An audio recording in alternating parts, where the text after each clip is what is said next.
As the country hurdles toward a potential government shutdown, House Speaker Kevin McCarthy and his Republican conference have gone AWOL. Right now, Congress is home for a long holiday weekend, and they won't be back in session until Tuesday, which means they will only have 4 working days to pass anything, and then get whatever that may be through the Senate and signed by the president. But as the MAGA wing of the caucus essentially holds the country hostage over demands to stop aid to Ukraine and slash funding for the Justice Department because Trump wants them to, and slash money for other domestic programs, it is important to note that if the government does shut down, a lot of regular folks will suffer. The Washington Post points out that millions of federal employees and active military service members will stop receiving paychecks, but many will be forced to work anyway. The most pivotal federal aid programs, including those assisting the victims of the deadly wildfires in Maui, could struggle to provide urgently needed support. Older Americans might not be able to obtain new Medicare cards or address other issues with their benefits. And if it were to persist long enough, the government may not be able to provide some poor families with child care, nutrition assistance, housing vouchers, and college financial aid. Joining me now is Florida Democratic Congressman Maxwell Frost. Congressman, thank you so much for being here. And you are the perfect person to talk to about this today, because you're a young guy who recently was in the real world, struggling in the struggle with everybody else your age. What do you make of the fact that Congress, who will still continue to get paid because statutorily they have to, but even their aides won't, average about $45,000 a year, a lot of them won't get paid, and the fact that Kevin McCarthy has sent y'all home?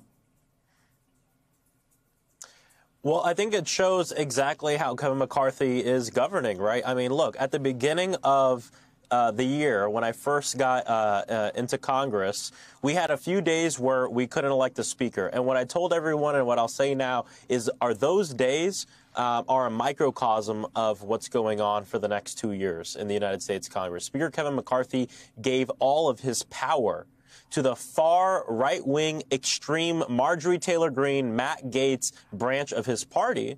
And now he can't move. He can't do anything because he's the weakest speaker in the history of our country. And because he can't do anything, he had to send us home for the weekend, when coming up in just about a week, this government will shut down. It will be a McCarthy shutdown because he has positioned himself to be the weakest speaker we've ever seen. And so there's a lot of work to do. I do believe the government will shut down, and unfortunately it's because of Kevin McCarthy.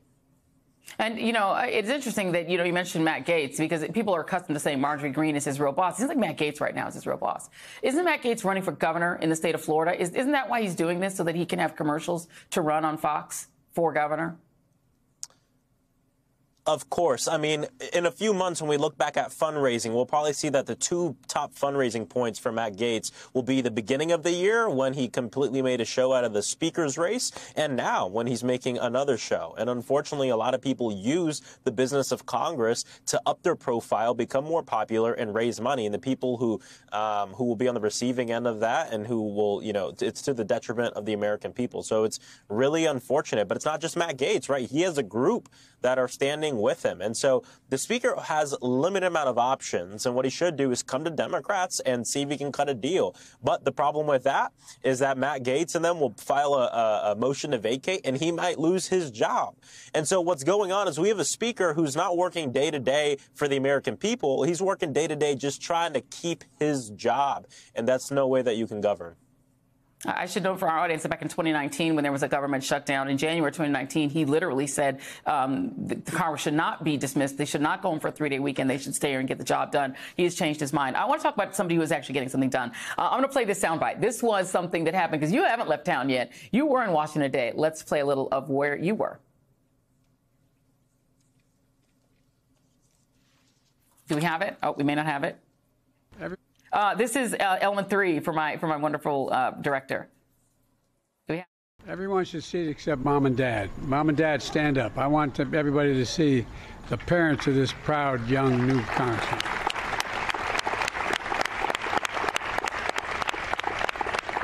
You did a heck of a job.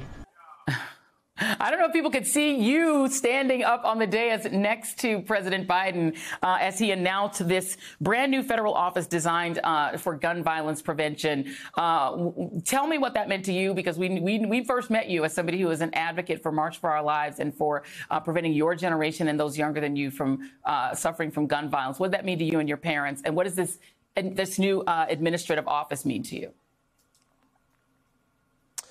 It means the world. And look, I've been working on this since before I got to Congress as the National Organizing Director of March for Our Lives, and even before that. The first bill I filed when I got to Congress was the Gun Violence Prevention Office Act of 2023. And what it does is simple: create a federal office of gun violence prevention, because believe it or not, until today, we didn't have one. And two things. Number one, I knew it would be very difficult to pass this in the current Congress. And so the second goal was to provide a framework for the administration to just do it themselves, because they have the power to do it. And today, President Biden announced historically, and I had the honor of being right by him and getting to speak there at the White House, that office will become a reality because of the work of activists, organizers, because of the bill that I filed. You know, when I filed that bill, very quickly, we got over 80 co-sponsors spanning the spectrum, progressive, moderate, in the Democratic Party.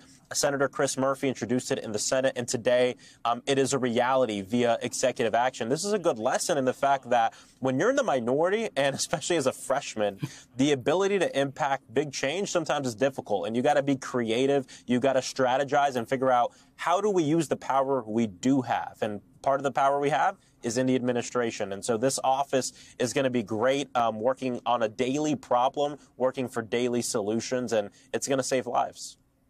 And I'm going to note for our audience that Vice President Kamala Harris will be heading the office. There's also an administrative leader of it. So at the very highest levels of the administration, they're putting real teeth behind the attempt to stop gun violence. And you, young man, I'm sure your parents are very, very proud of you. You got a big win. Congratulations, Congressman Maxwell Frost of Florida. So there is something good coming out of Florida, y'all. Thank you very much. Appreciate you.